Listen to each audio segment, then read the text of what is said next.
హైదరాబాద్లో విషాదం జరిగింది. నవ దంపతులు ఆత్మహత్య చేసుకున్నారు. కార్తిక్ మంజుల వివాహం 2 నెలల క్రితమే అయింది. ఏమైందో ఏమో కార్తిక్ ఉరివేసుకుని చనిపోగా మంజుల పాయిజన్ తాగి ప్రాణాలు కోల్పోయింది. హైదరాబాద్ కూకట్పల్లిలో విషాదం జరిగింది. నవ దంపతులు ఆత్మహత్య చేసుకున్నారు. కార్తిక్ మంజుల వివాహం 2 నెలల క్రితమే అయింది. ఏమైందో ఏమో కార్తిక్ ఉరివేసుకుని చనిపోగా మంజుల పాయిజన్ తాగి ప్రాణాలు కోల్పోయింది. ఇదే అంశానికి సంబంధించి పూర్తి డీటెయిల్స్ మా ప్రతినిధి రవిచంద్రని అడిగి తెలుసుకుందాం. రవిచంద్ర, అసలు ఏం జరిగింది? అప్డేట్స్ ఏంటి? హైదరాబాద్ లోని కుకట్పల్లిలో తీవ్ర విషాదం నెలకొంది. గత నెలలోనే పెళ్లి చేస్తున్నారు ఏంజల కార్తీక్, మంజుల ఇద్దరు. వాళ్ళు గతంలో ప్రేమించుకొని పెద్దల్ని ఒప్పించి పెళ్లి చేసుకున్నారు. ఆ తర్వాత అంటే గత నెలలో నెల పూర్తి కాకముందుకే ఈ విధంగా ఆత్మహత్య చేసుకున్నారు. ఇద్దరు కూడా ఉరివేసుకొని ఆత్మహత్య చేస్తున్నారు.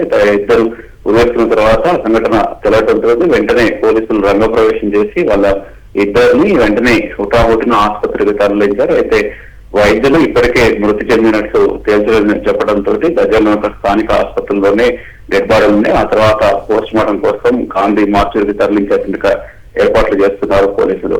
ఏది ఏమైనప్పటికీ ఇద్దరు నవదంపతులు ఈ విధంగా ఆత్మహత్య చేసుకోవడం వెనకాల కారణం ఏమై ఉండొచ్చు. ఎందుకంటే అందులో మళ్ళీ ప్రేమించి పెళ్లి చేసుకున్నారు.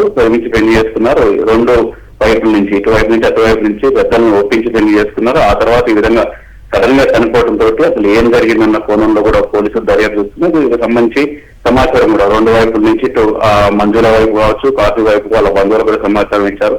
వాళ్ళు కూడా ఇప్పుడే చేరుకున్న తర్వాత అసలు ఏం జరిగింది, ఈ నెల రోజుల్లో ఏం జరిగిందన్న కోణంలో పోలీసులు దర్యాప్తు చేస్తున్నారు. కవిత.